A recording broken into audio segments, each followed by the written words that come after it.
बोलो सतगुरुदेव की जय हो। परमात्मा ऐसी ही लीलाएं किया करता है, तभी उसको भगवान कहते हैं, प्रभु कहते हैं, स्वामी कहते हैं, मालिक कहते हैं और परमेश्वर कहते हैं। लेकिन कुछ एक अज्ञानियों ने, अज्ञानी ऋषियों महर्षियों ने, गुरुओं ने ये थ्योरी सेट कर दी कि भगवान ये जो लीलाएं हैं झूठी हैं।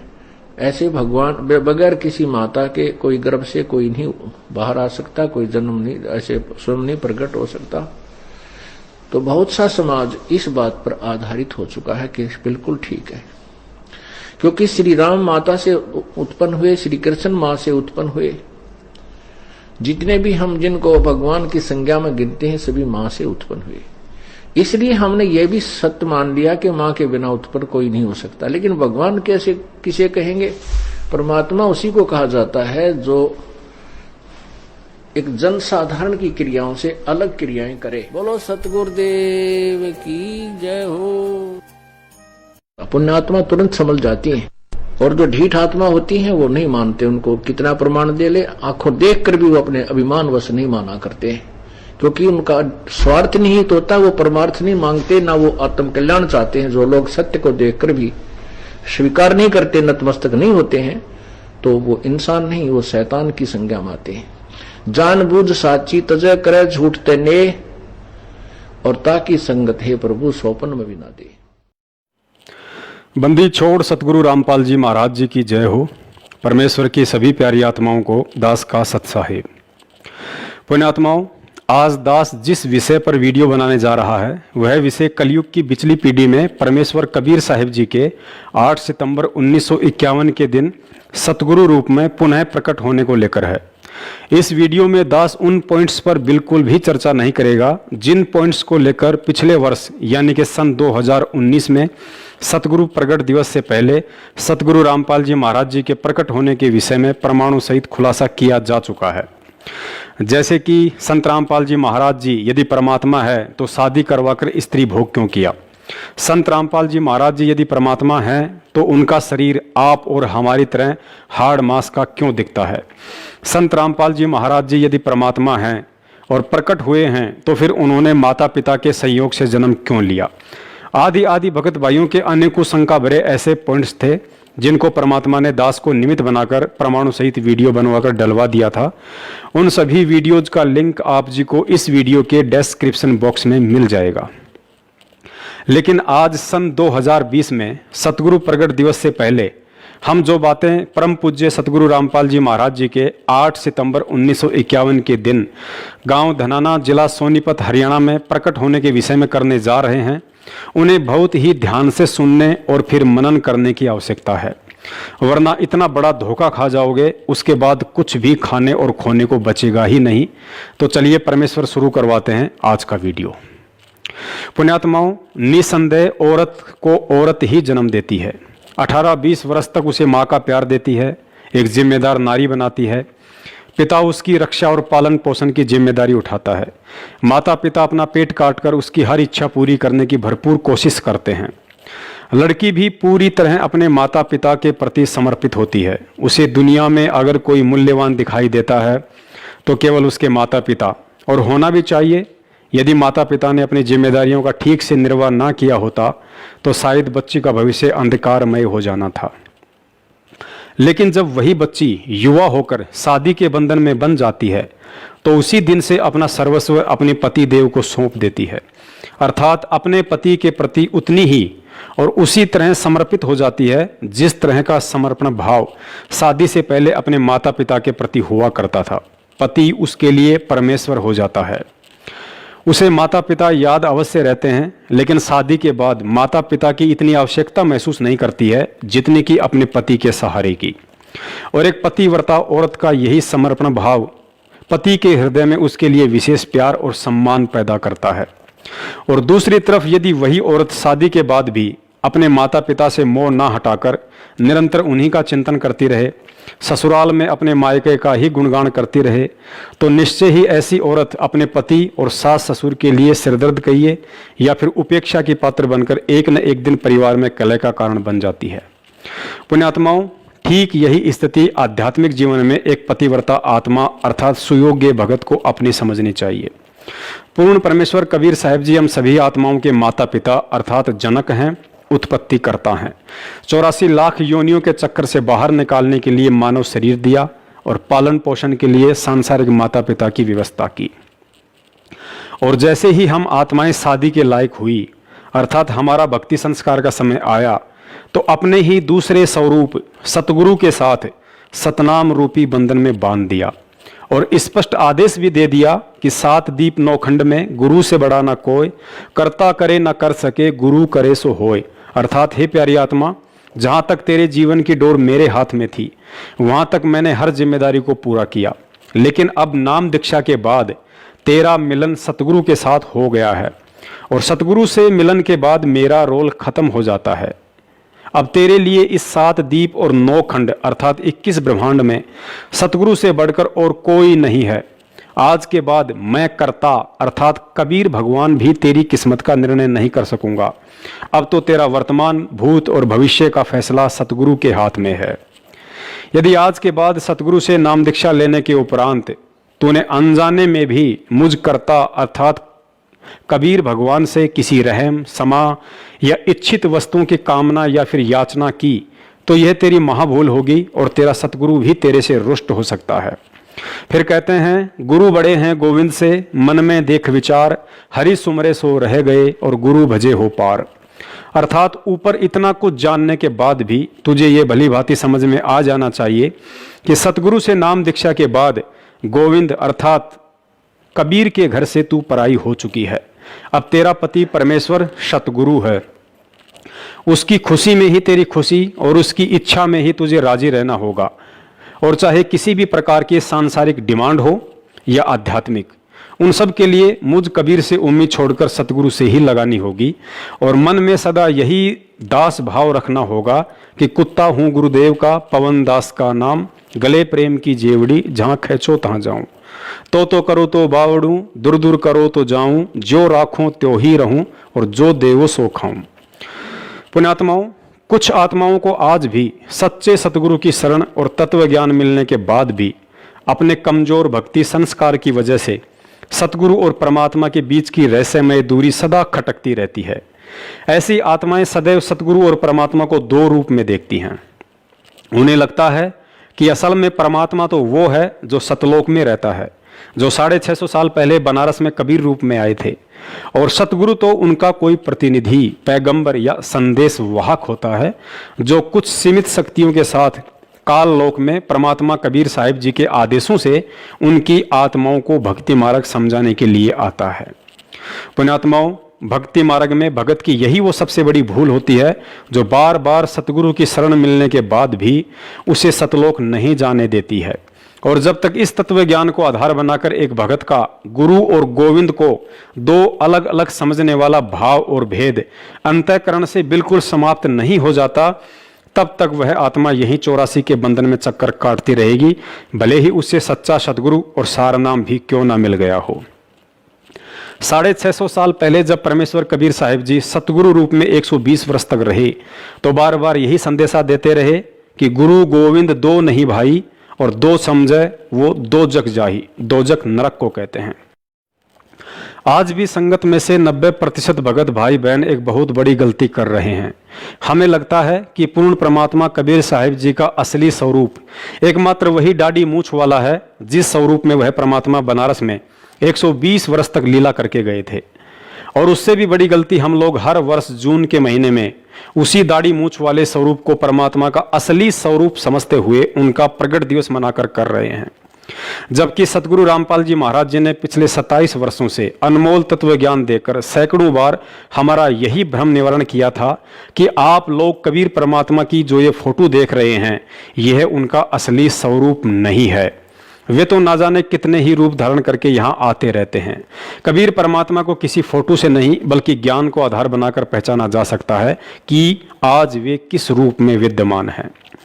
पुण्यात्माओं, देश काल और परिस्थिति अनुसार पूर्ण परमेश्वर कबीर साहिब जी अपनी प्यारी आत्माओं को सत भक्ति से परिचित करवाने के लिए सतगुरु व तत्वदर्शी संत के चोले में यहाँ आते रहते हैं और अपनी वाणी में भी कहते हैं कि सुख मेटे और दुख का दाता, पूर्ण ब्रह्म है आप विधाता, जब चाहे चोला धर आता, हुआ सुल्तानी के खवास बधाई में बांटूंगी।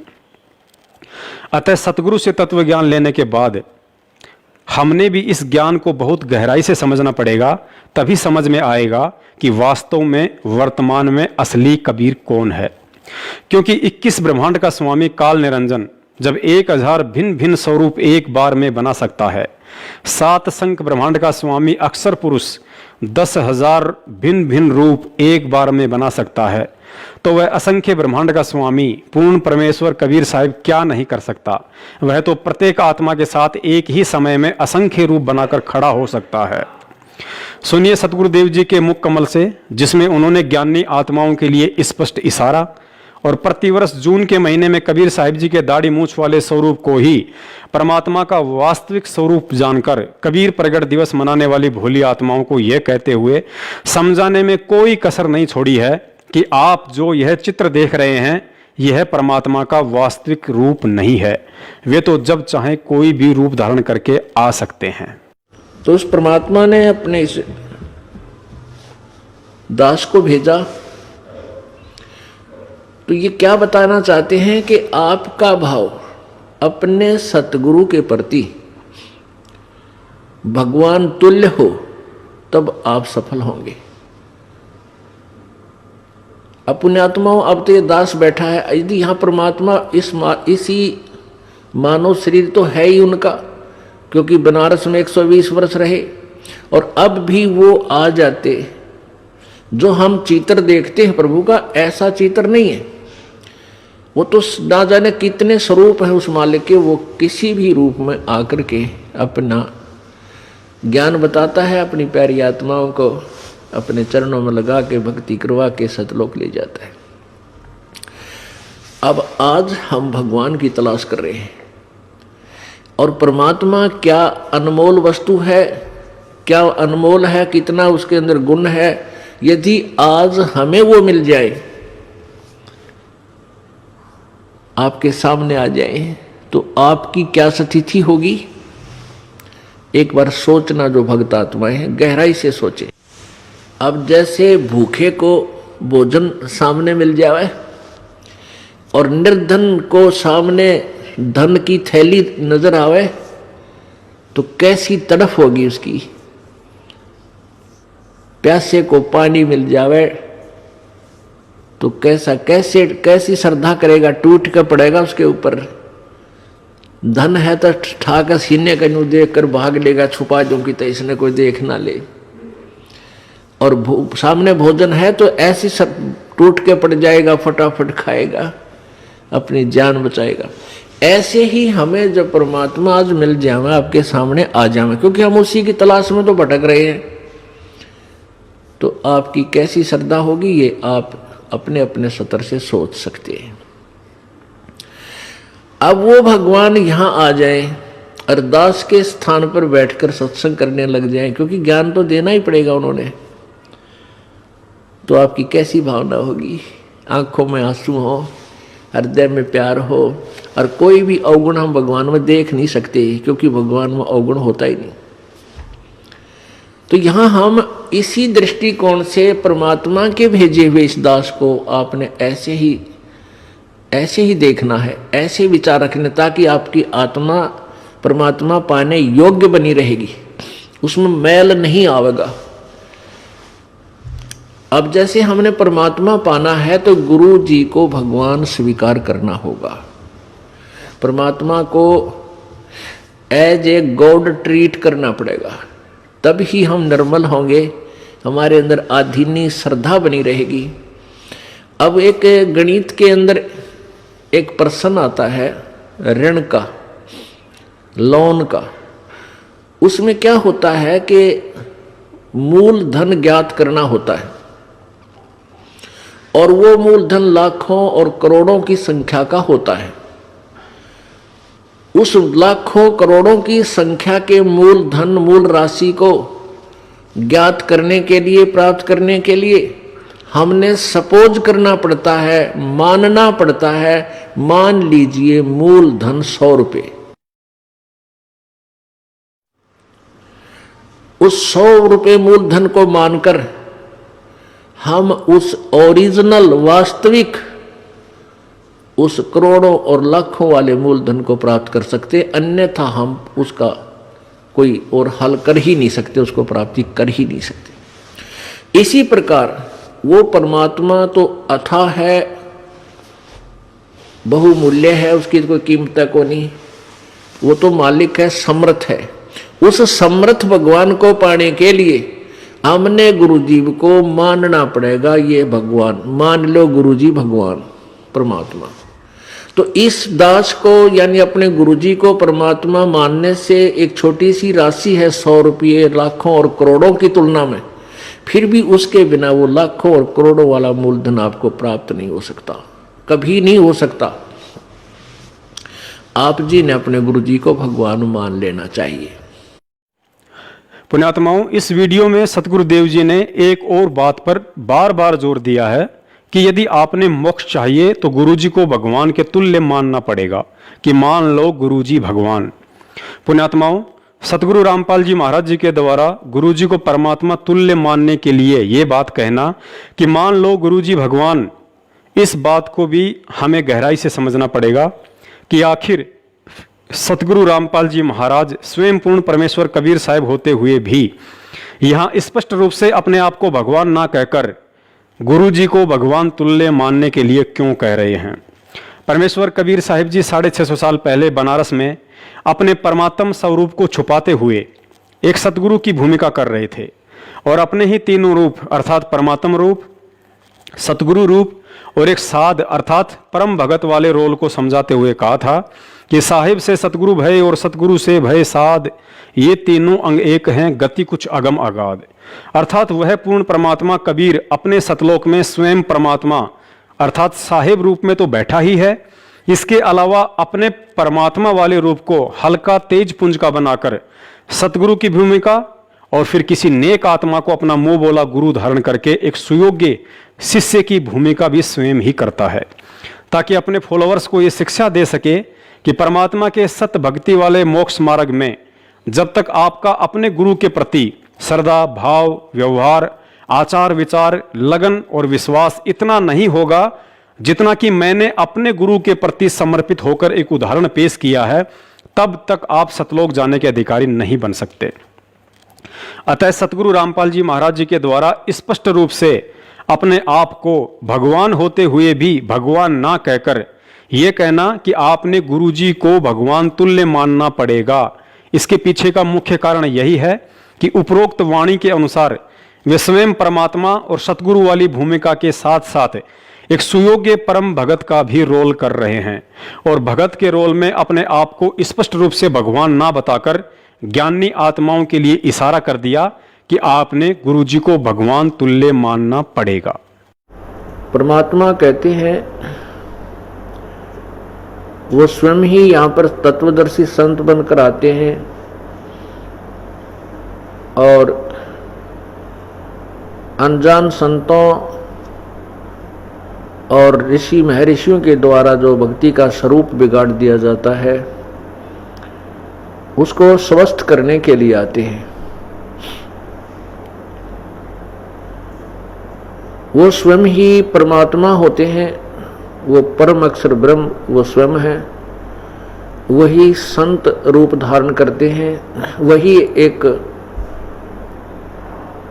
परम भक्त की भी भूमिका करते हैं।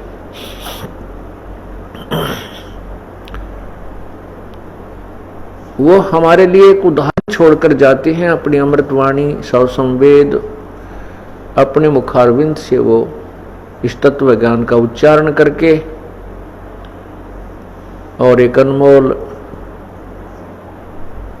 वस्तु हमारे को प्रदान कर जाते हैं। उसी तत्व ज्ञान में अर्थात सौ संवेद में क्या कहते हैं,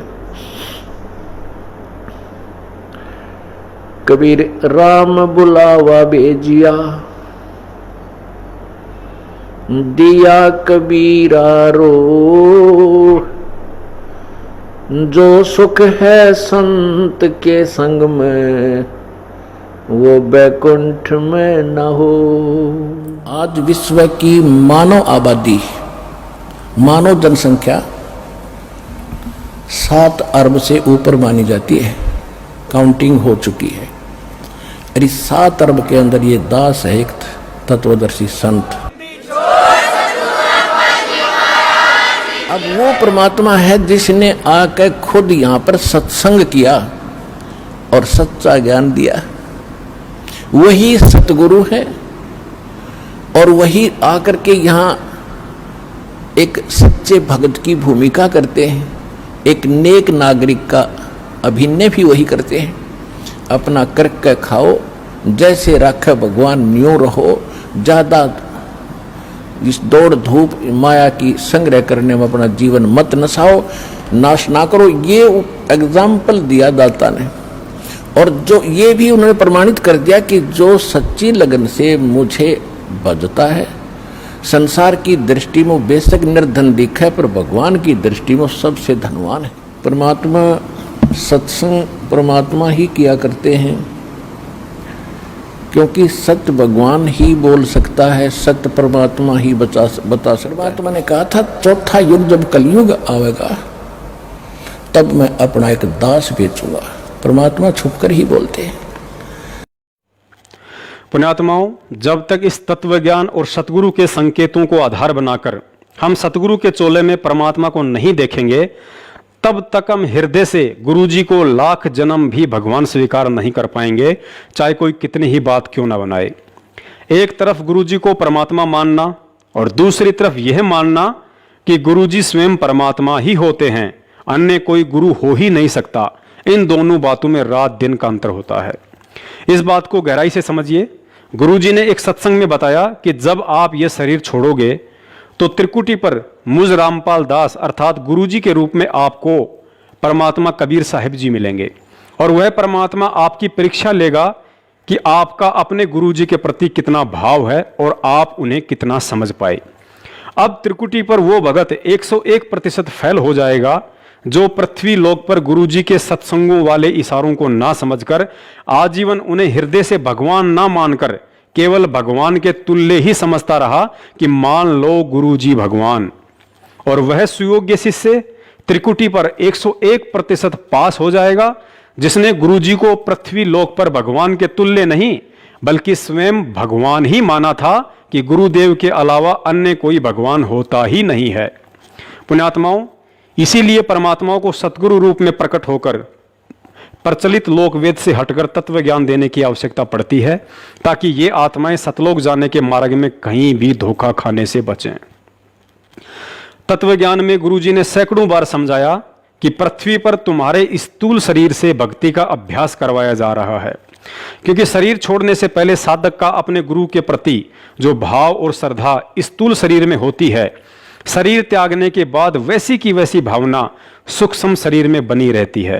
अर्थात त्रिकुटी पर उसी आत्मा को सतगुरु रामपाल जी महाराज जी के रूप में परमात्मा कबीर साहिब जी दर्शन देंगे, जो आत्मा पृथ्वी लोक पर इस स्थूल शरीर से उन्हें परमात्मा के रूप में देख रही होगी।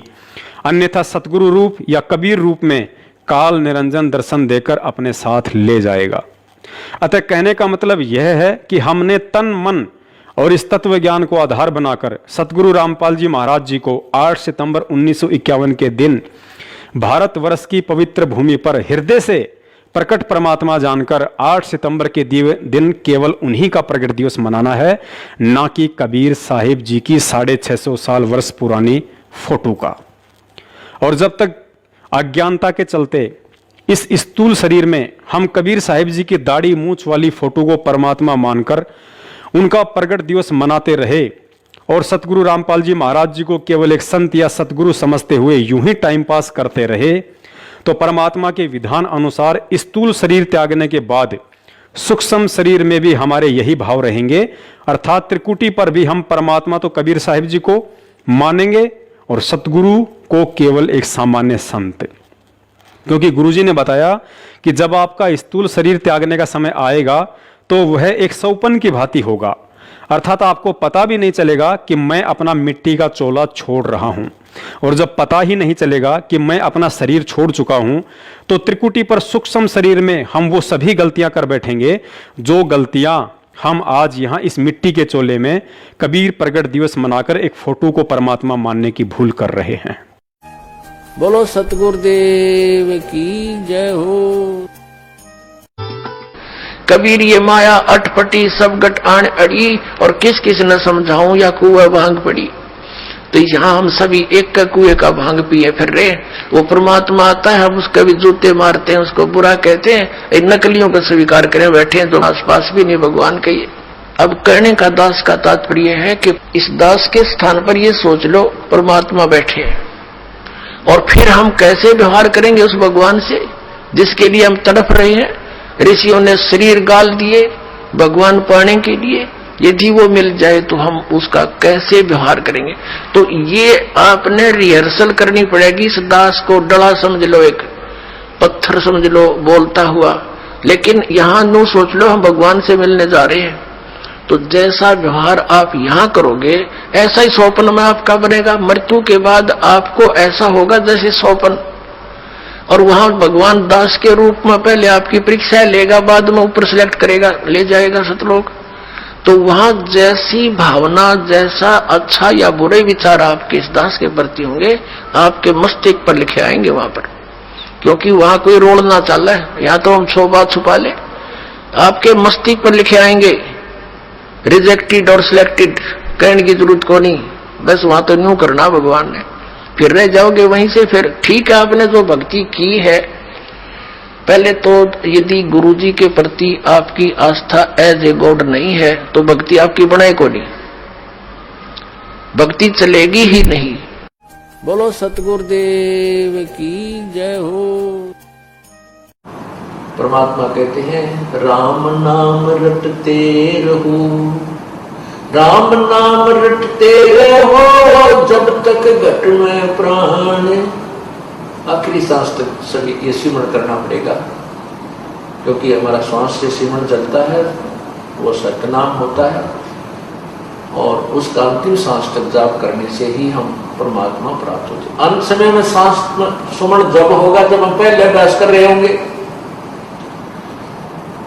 अब जैसे कोई दिन में केले बेच रहा रेडी पर, सारा दिन करता ले लो 10 के 20, 10 के 20, 10 के 12 के 8, 12 के 8, बढ़िया। रात ने फिर वही में रुके मारे सारी रात, ले लो 8 के 12, 12 के 8, 12 के 8। तो जैसा उसने दिन में अभ्यास किया ऐसा ही रात में। एक समय हम पढ़ा करते छोटे छोटे 5वीं 6वीं 4थी में, हमारा एक चाचा था दूसरे दादा का, वो बोल रहा था कि किसी के भी आकर रात में दिन में वही खाना खा लेता हुए सो जाया करता। वो बाजरे का रुखाला जाया करता, बाजरे का रुखाला जाते थे। चिड़िया बहुत परेशान करती हैं, बाजरे को खाती हैं, उनको सारा दिन रुखवाले ने ऐसा करना पड़ता, हर हर पर लोग को फटकना रखते थे, गोपिया वो छोड़ते थे, खुद का आवाज लगाते थे। तो दिन में वो 1-2 महीने पक्का अभ्यास हो जाता हुर का। वो एक दिन हमारे हम ऊपर पड़ रहे थे, गर्मियों के दिन होते हैं वो, तो वो आके वहां सो गया, हम अपना पढ़ रहे थे, वो एकदम जोर तो उठा, हम भी डर गए, वहां क्या हो गया। हमने उठाया, वहां चाचा क्या हो गया तेरे। वो उठ कर देखने लगा, नो बोला मन ने नो सोचा मैं वहां खेत में बाजरे का रुखाली कर रहा और चिड़िया आ गई, वो खा रही है, उनको भगा रहा था हुर्र करके। अब दिन में हुर्र करेगा तो रात में हुर्र याद आएगी। अब हम सारे जीवन में परमात्मा याद करेंगे, मरेंगे, मरते समय हमारा भगवान याद आएगा। और जिसने परमात्मा याद किया नहीं, सारा दिन सारी उम्र खो दी 2 के 20 बनाने में, तो उसका समय परमात्मा याद नहीं आएगी, वही बातें वही कुमत याद आएगी। बोलो सतगुरुदेव की जय हो। तो पुण्यात्माओं, पूज्य गुरुदेव जी के द्वारा अकाट्य प्रमाण देने के बाद अब तो कुछ आंखें खोलो और पहचानो कि वास्तव में असली कबीर परमेश्वर कौन है। गुरुजी ने अपने मुख कमल से यह तो साबित कर ही दिया कि 650 साल पहले वाला चित्र कबीर परमेश्वर जी का असली स्वरूप नहीं है। और दूसरी तरफ यह भी कह रहे हैं कि जब आप त्रिकुटी पर जाओगे तो वहां भी परमात्मा आपको मुझदास अर्थात संत रामपाल जी महाराज जी के रूप में ही दर्शन देंगे और सतलोक लेकर जाएंगे। तो फिर विचार करो कि कबीर भगवान कैसा है, उनकी शकल कैसी है और उनको देखा किसने? नहीं समझे? अरे भाई, सतगुरुदेव जी ने साबित कर दिया कि मैं ही परमात्मा कबीर साहिब हूं। यदि त्रिकुटी पर भी हमें वह कबीर परमात्मा सतगुरु रामपाल जी महाराज जी के ही रूप में दर्शन देंगे तो फिर विचार करने की बात है कि आज पृथ्वी पर उनके रूप में स्वयं कबीर परमात्मा ही हमारे सतगुरु बनकर हमें ज्ञान और भक्ति दे रहे हैं। पुण्यात्माओं, तत्वदर्शी संत से नाम उपदेश लेने के बाद जिस व्यक्ति को अभी तक सतगुरु की परिभाषा का भी ज्ञान नहीं हुआ तो समझो वह व्यक्ति अभी संशय में है। और संशय के विषय में गुरुदेव जी ने बताया कि संशय शोक सराय में सूतक दिन राती, जीवित जग में जूते पड़े फिर यम तोड़ेंगे छाती। अर्थात भक्ति मार्ग की किसी भी क्रिया में यदि आपको जरा भी संशय या शंका रह गई तो ना ही आपको वह शंका यहां चैन से जीने देगी और ना ही मरने के बाद मोक्ष प्राप्त होने देगी। अर्थात जीते जीतो कर्म की मार के जूते पड़ेंगे ही पड़ेंगे। शरीर त्यागने के बाद यमदूतों के हाथ लगोगे और तुम्हारी छाती तोड़ी जाएगी, अर्थात मुकदरों से पीटे जाओगे। सतगुरु की परिभाषा को समझाते हुए गुरुदेव जी ने बताया कि ना सतगुरु जननी जने जाके माना बाप, पिंड भ्रमण से रहित है ना वहां तीनों ताप। अर्थात जो सतगुरु होगा वह माता पिता से जन्म नहीं लेता है, वह प्रकट परमात्मा होता है तथा उनका शरीर तेज पुंज का होता है, पंच भौतिक नहीं। पुण्यात्माओं, परमेश्वर की वाणी कभी भी गलत सिद्ध नहीं हो सकती है। अतः उपरोक्त अमृत वाणी में सतगुरु की परिभाषा के अनुसार जो आत्माएं सतगुरु रामपाल जी महाराज जी को माता पिता से जन्म लिया हुआ मानती हैं तो ऐसी आत्माओं को कोई अधिकार नहीं है कि वे संत रामपाल जी महाराज जी को सतगुरु कहकर संबोधित करें और उनका झूठा जयकारा लगाएं कि बंदी छोड़ सतगुरु रामपाल जी महाराज जी की जय हो। और जो आत्माएं उन्हें माता पिता से जन्म लिया हुआ ना मानकर यदि प्रकट हुआ मानती हैं तो फिर ऐसी आत्माओं को कोई अधिकार नहीं है कि सतगुरु रूप में प्रकट परमात्मा संत रामपाल जी महाराज जी के अलावा कबीर जी की फोटो का कबीर प्रगट दिवस मनाएं।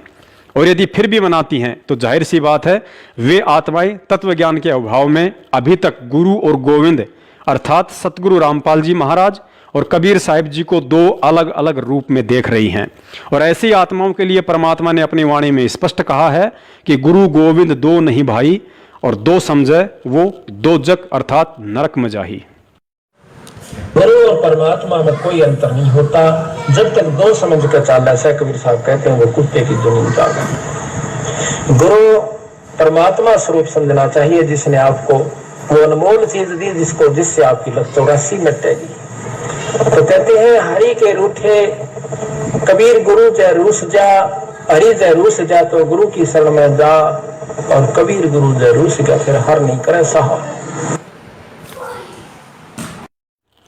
पुण्यात्माओं, इसके अलावा सतगुरु देव जी ने अपने सत्संग में भगत के लिए एक ऐसा फॉर्मूला बताया है जिसको अपनाने से भगत को अपने गुरु में किसी सामान्य संत के नहीं बल्कि साक्षात परमात्मा के ही दर्शन होने लगेंगे। इस अनमोल फॉर्मूले में गुरुजी ने बताया कि यदि आपका भाव अपने गुरु में परमात्मा तुल्य नहीं बन पा रहा है तो इसका एक ही उपाय है कि आप सूक्ष्म वेद में वर्णित परमात्मा के लक्षणों को अपने गुरुजी पर लक्षित करना सीखो। उसके बाद ऑटोमेटिक आपका भाव और श्रद्धा अपने गुरुदेव में परमात्मा जैसी बनने लगेगी। अर्थात परमात्मा का प्रथम लक्षण होता है कि वे कभी किसी माता पिता से जन्म नहीं लेते हैं, वे अविनाशी व सौद स्वरूपी होते हैं। अतः आपने परमात्मा का यह लक्षण अपने गुरुदेव पर लक्षित करके फिर उन्हें उसी दृष्टि से देखना है कि मेरे गुरुदेव पूर्ण परमात्मा हैं जो किसी माता पिता के गर्भ से नहीं बल्कि 8 सितंबर 1951 के दिन भारतवर्ष की पावन भूमि पर 650 साल पहले धर्मदास जी से किए वायदे अनुसार कलयुग की इस बिचली पीढ़ी में हम जीव आत्माओं के उद्धार के लिए प्रकट हुए। लीला वह परमात्मा ऐसे ही करता है ताकि काल भी भ्रमित होकर उन्हें पहचान ना सके। फिर हम तुच्छ बुद्धि जीवों की तो औकात ही क्या। लेकिन सतगुरु के चोले में वह प्रकट परमात्मा अपने बच्चों को यह विशेष मूल ज्ञान देकर फिर स्वयं ही अपनी पहचान करवाता है कि चरम दृष्टि से माता पिता के सहयोग से जन्म लेकर आया हुआ सतगुरु रूप में मैं कबीर परमात्मा तुम्हारी तरह जन्म लेकर नहीं बल्कि प्रकट होकर अपना तत्व ज्ञान प्रचार करता हूं, क्योंकि पूरी पृथ्वी पर एक समय में केवल एक ही सतगुरु होता है और उस एकमात्र सतगुरु की भूमिका स्वयं वह कबीर परमात्मा ही कर सकता है, अन्य कोई भी करने में समर्थ नहीं होता है। अतः इस भाव से जब हम विचार करेंगे तो अंत में यही पाएंगे कि मैं जिस महापुरुष संत रामपाल जी महाराज जी को सतगुरु कहकर संबोधित करता हूं वह कोई और नहीं बल्कि स्वयं सतलोक का राजा कबीर परमात्मा है। सुनिए सतगुरुदेव जी के मुख कमल से, जिसमें वे स्पष्ट संकेत कर रहे हैं कि जब तक आप परमात्मा के लक्षणों को अपने गुरुजी पर लक्षित नहीं करोगे तब तक आपका वो भाव नहीं बन सकता जिस भाव से सतलोक की प्राप्ति होती है। लेकिन आपके लिए परमात्मा का विधान है, गुरु गोविंद कर जानियो और रहियो शब्द समाए, मिले तो दंडवत बंदगी नहीं पल पल ध्यान लगावे, कि गुरु को भगवान मानकर चलना और रहियो शब्द समाए।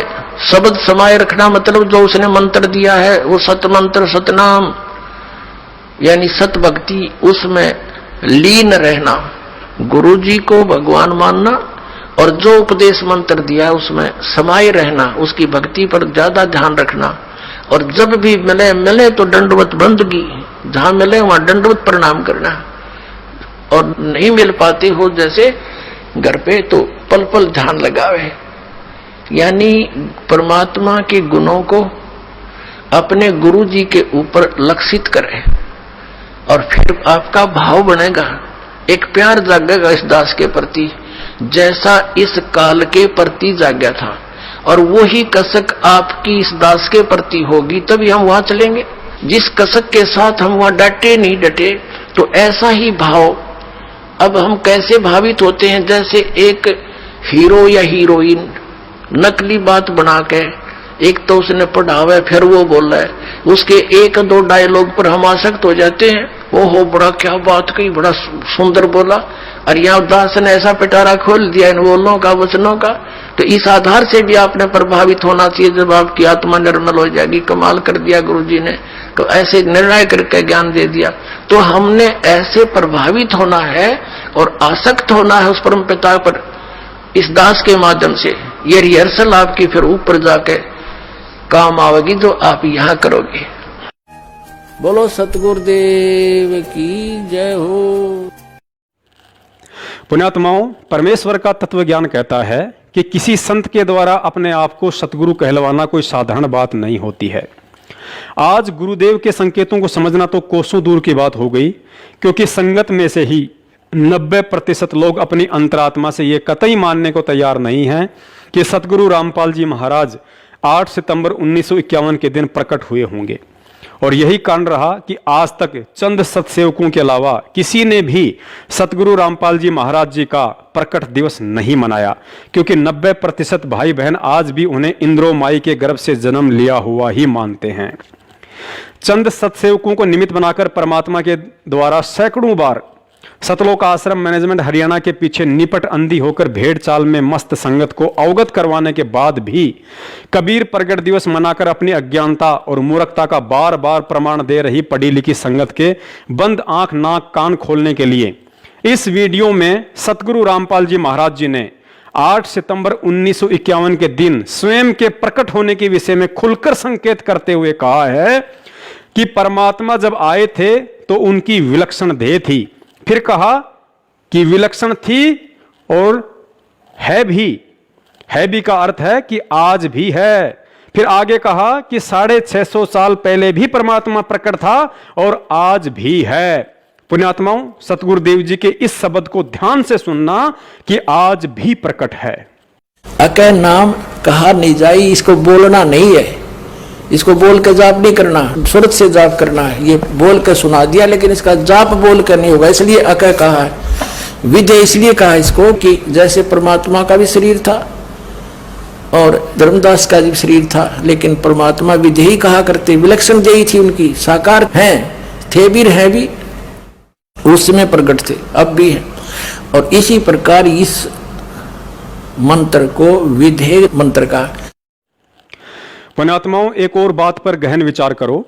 आज हम जितने भी भगत हैं सब के सब पूज्य या परम पूज्य शब्द केवल सतगुरु रामपाल जी महाराज जी और कबीर साहिब जी के आगे ही क्यों लगाते हैं, जबकि परम अक्षर ब्रह्म के अवतार तो आदरणीय गरीबदास जी महाराज जी से लेकर सत सुकृत ऋषि तक सभी महापुरुष थे। उन सभी रूपों में भी तो स्वयं कबीर साहिब ही आए थे, फिर वे हमारे लिए आज पूज्य क्यों नहीं है? क्योंकि सतलोक में कबीर शब्द परमेश्वर का असली नाम है, इसलिए हम इस शब्द के आगे पूज्य शब्द लगाते हैं। और वही कबीर सतगुरु रामपाल जी महाराज जी के रूप में आज हम सबके सामने प्रत्यक्ष है, जिनसे हमारा पूर्ण मोक्ष संभव है। इसलिए हम सतगुरु रामपाल जी महाराज शब्द के आगे भी पूज्य शब्द लगाते हैं। जबकि गरीबदास जी महाराज करुणामय, मुनिंद्र या सतसुकृत, ना ही तो ये नाम परमात्मा के वास्तविक नाम है और ना ही उन महापुरुषों से हमारा मोक्ष हुआ। वे केवल उन आत्माओं के लिए उस समय परम पूजनीय थे जिस समय वे उनके सतगुरु रूप में पृथ्वी पर विद्यमान थे। अतः वर्तमान में वे सभी महापुरुष हमारे लिए आदरणीय हैं, ना कि पूजनीय। इसके अलावा पुण्यात्माओं, हम रोज संध्या आरती करते हैं और संध्या आरती के अंत में गुरुदेव भगवान का अंग आता है, यानी हम अपने गुरुदेव के सन्मुख उनसे प्रार्थना करते हैं और कहते हैं कि अवगुण किए घनेरे फिर भी भले बुरे हम तेरे, दास को जान के निपट नादान मोहे बख्श दियो अविनाशी। अर्थात हम रोज सतगुरु रामपाल जी महाराज जी को अविनाशी कहकर उनसे प्रार्थना करते हैं कि हे अविनाशी गुरुदेव, आपके विधान और तत्व ज्ञान से अपरिचित होने के कारण इस दास ने बहुत अवगुण किए हैं। अतः अनजाने में हुए उन अवगुणों के लिए मुझ दास को बख्शने की कृपा करें।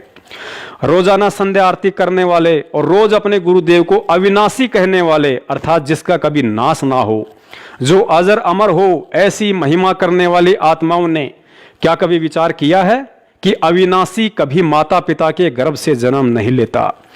जिसने पूरी दुनिया की माताओं को अपने शब्द से उत्पन्न किया हो, फिर भला दुनिया में ऐसी कौन सी माँ है जो उस अविनाशी सतगुरु रामपाल जी महाराज जी अर्थात कबीर साहिब जी को एक सेकंड के लिए भी अपने कोख में रखने में समर्थ हो? पुण्यात्माओं, जो गलती आज से 250 साल पहले आदरणीय गरीबदास जी महाराज जी को लेकर छुड़ाने वाले कर चुके हैं, वो गलती आज हमने भूल कर भी नहीं दोहरानी है। क्योंकि लगभग 250 वर्ष पहले परमेश्वर कबीर साहिब जी आदरणीय गरीबदास जी महाराज जी के चोले में सतगुरु रामपाल जी महाराज जी की भांति एक साधारण जाट किसान परिवार में आए थे। शादी भी करवाई, उनके 6 बच्चे भी थे, खाना भी खाया करते थे, खेतों में काम भी किया करते थे और तत्व ज्ञान का उपदेश भी किया करते थे। इसी के चलते आजीवन छुड़ाने वालों ने उनका उपहास उड़ाया, उन्हें छोरी का छोरा और कभी बावलिया कहकर संबोधित किया। लेकिन उनके द्वारा रचित आदरणीय सदग्रंथ साहिब की भूमिका में लिखा हुआ है कि जब उन्होंने शरीर छोड़ने की लीला की तो उनकी चिता से अस्थियां नहीं मिली।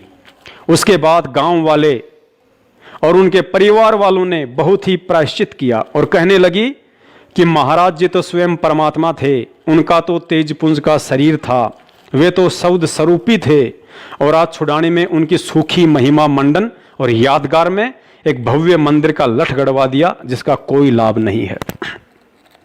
आदरणीय गरीबदास जी महाराज जी के चोले में साक्षात कबीर साहिब जी के होने का प्रमाण स्वयं आज सतगुरुदेव रामपाल जी महाराज जी ने भी अपने शब्दों में दिया है कि मूर्ख मनवा काल की चिंता क्यों सताती है, सतगुरु अपना साथी है।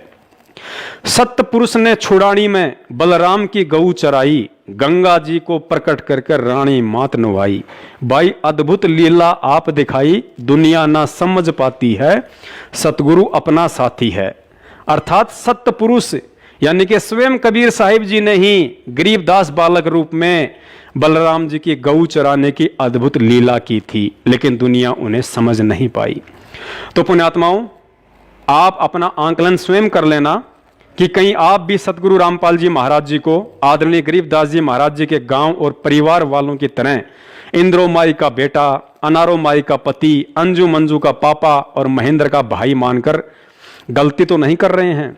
कहीं ऐसा तो नहीं कि आज इस अविनाशी प्रकट परमात्मा सतगुरु रामपाल जी महाराज जी के रहते सहते तो कबीर जी की फोटो का प्रकट दिवस और कल को उनके सतलोक जाने के बाद फिर मूर्खों की भांति ये कहकर कि सतगुरु रामपाल जी महाराज जी तो पूर्ण परमात्मा थे, उनका तेजपुंज का शरीर था, हमें हर साल 8 सितंबर को उनका प्रगट दिवस मनाना चाहिए, उनके नाम से बरवाला में एक बहुत बड़े मंदिर का लठ गड़वाना चाहिए। अगर आपने इतने प्रमाण देखकर भी उनको जीते जी पहचान कर 8 सितंबर के दिन सतगुरु प्रगट दिवस नहीं मनाया तो धिक्कार है आपके इस मानव जीवन पर।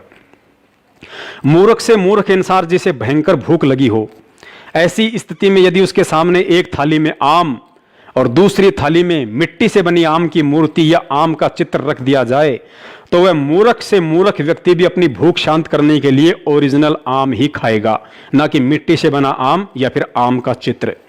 तो जिन पुण्य आत्माओं को कलयुग की इस बिसली पीढ़ी में मोक्ष की भूख है, जिन्हें सतलोक जानने की तड़प है, उस आत्मा के सामने एक तरफ साक्षात गुरु खड़ा हो और दूसरी तरफ गोविंद का चित्र रख दिया जाए और कहे कि आप पहले किसका प्रगट दिवस मनाओगे, किसकी पूजा करोगे, ऐसी स्थिति में समझदार आत्मा तो तुरंत परमात्मा का विधान याद कर लेगी कि 7 दीप 9 खंड में गुरु से बड़ा ना कोई, करता करे ना कर सके, गुरु करे सो होए।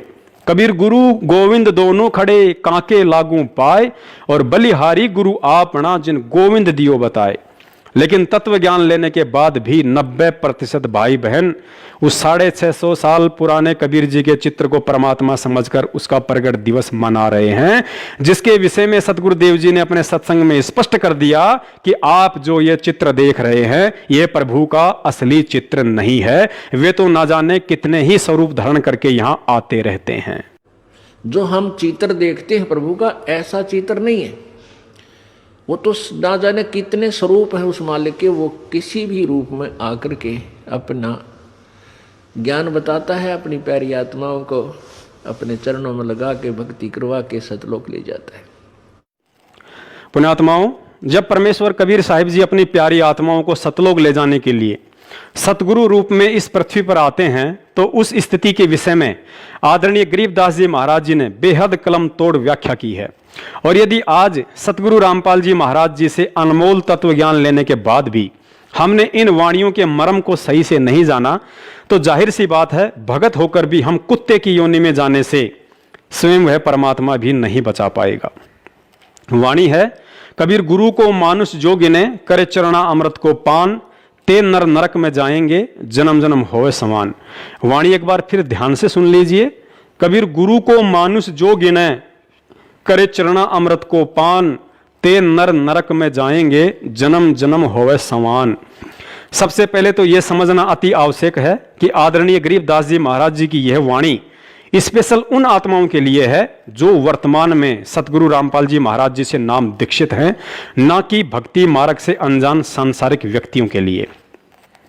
महाराज जी ने समझाया कि जो व्यक्ति पूर्ण तत्वदर्शी संत से ज्ञान समझकर उन्हें अपना सतगुरु धारण कर चुका है तथा नियमानुसार चरणा अमृत भी पी रहा है, और इसके बावजूद भी यदि वह भगत अपने सतगुरु को केवल एक संत और परमात्मा किसी अन्य को मानता है तो वह व्यक्ति भले ही पूर्ण तत्वदर्शी संत की शरण में है, सत भक्ति मंत्रों का जाप भी कर रहा है और चरणा अमृत भी पी रहा है, लेकिन अंत में शरीर छोड़ने के बाद सतलोक की नहीं बल्कि कुत्ते की योनि प्राप्त करेगा।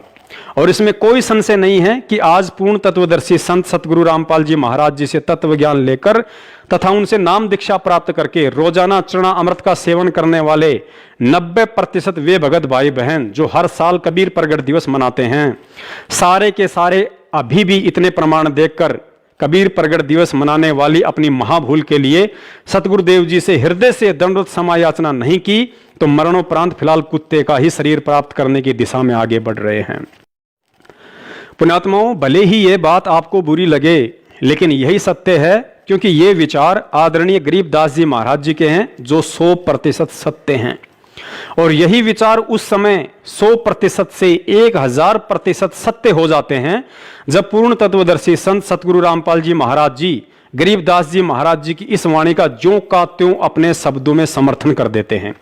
तो अपने भ्रम निवारण के लिए देखिए, स्वयं सतगुरु रामपाल जी महाराज जी द्वारा सन 2013 में रचित एक पुस्तक यथार्थ भक्ति बोध का सरलार्थ के पेज नंबर 48 पर वाणी संख्या 10 में वाणी है, कबीर गुरु को मानुष जो गिने, करे चरणामृत को पान, ते नर नरक में जावेंगे, जन्म जन्म होए समान।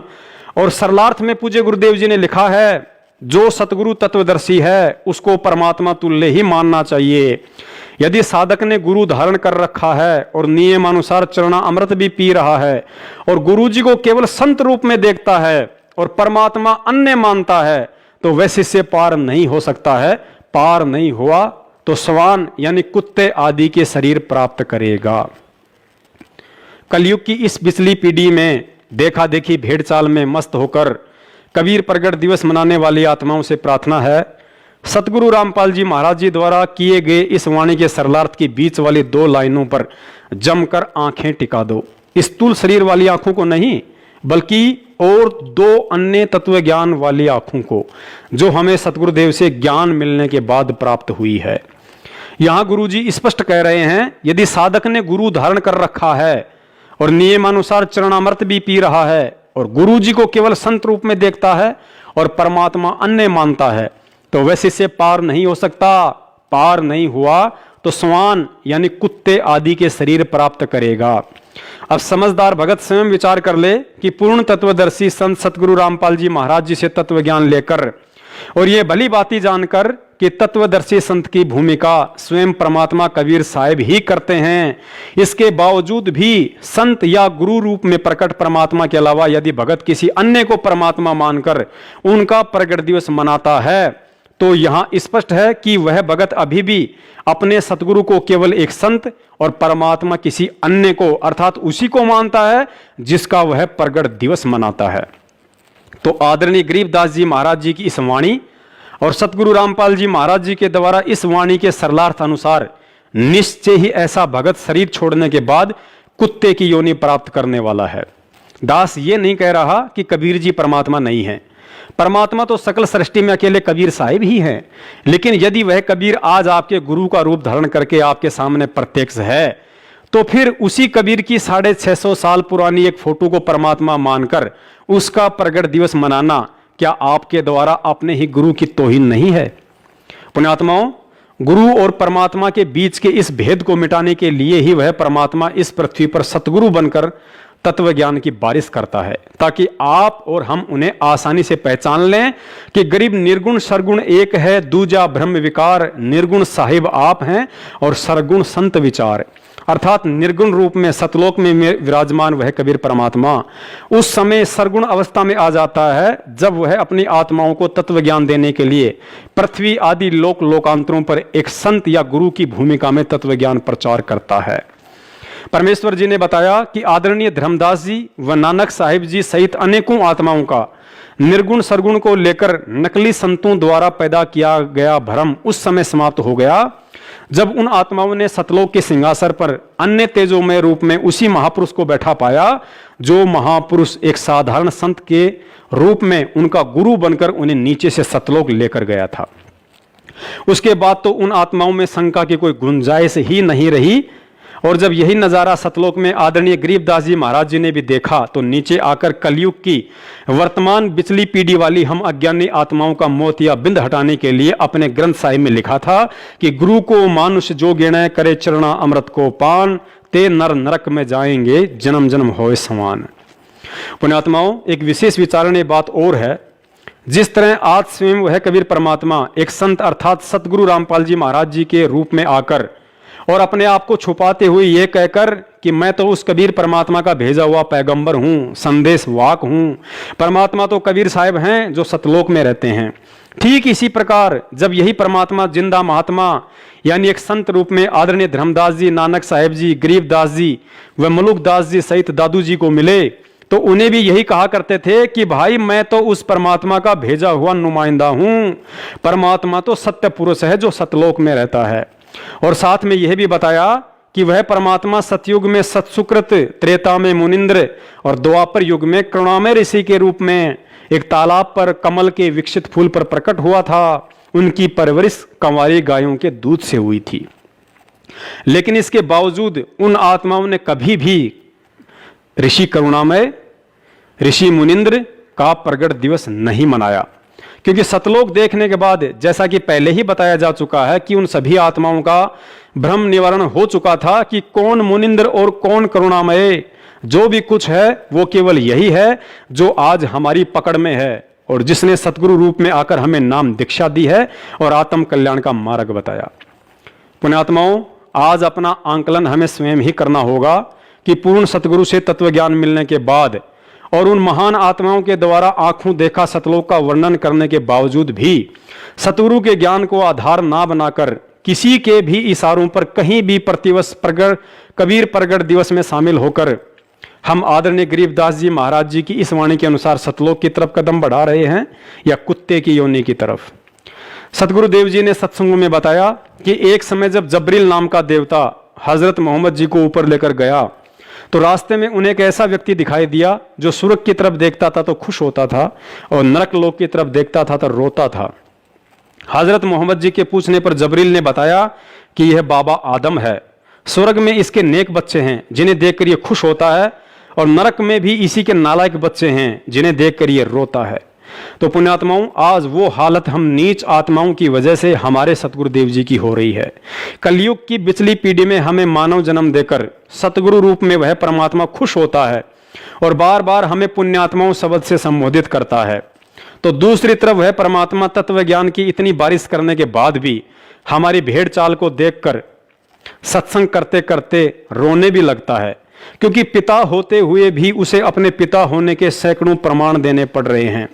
लेकिन इसके बावजूद भी हम मूर्ख प्राणी इतना भी नहीं समझ पा रहे कि हमारा असली पिता एक 650 साल पुरानी फोटो है या जो 8 सितंबर 1951 के दिन साक्षात प्रकट होकर पिछले 27 वर्षों से अपने तत्व ज्ञान रूपी शब्द दूध की खीर खिला रहा है, वो है।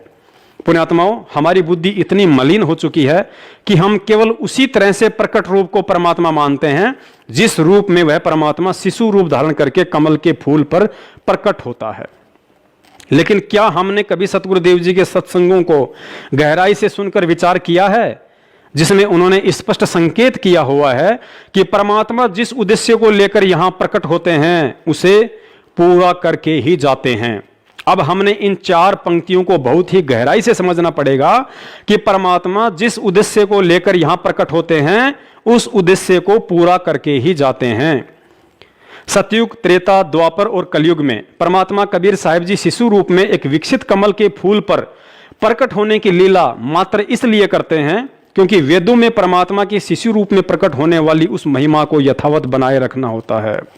यानी कि वेदों में परमात्मा के सशरीर प्रकट होने का जो वर्णन है उसे एक उदाहरण पेश करके सिद्ध करना होता है, ताकि कलयुग की इस वर्तमान पिछली पीढ़ी में जब वह परमात्मा किसी साधारण से दिखने वाले मनुष्य रूप में प्रकट होकर तत्व ज्ञान प्रचार करे तो हम अपने पिता को आसानी से पहचान सकें। अतः कलयुग की प्रथम पीढ़ी में परमात्मा ने कबीर रूप में मात्र इसी उपरोक्त मुख्य कारण से कमल के फूल पर शिशु रूप में प्रकट होने की आवश्यकता पड़ती है और अपने उद्देश्य को पूरा करते हैं। अन्यथा वह समर्थ तो जब चाहे जिस उम्र में किसी भी रूप में कहीं भी प्रकट हो सकता है, जैसे आज संत रामपाल जी महाराज जी के रूप में प्रकट हैं।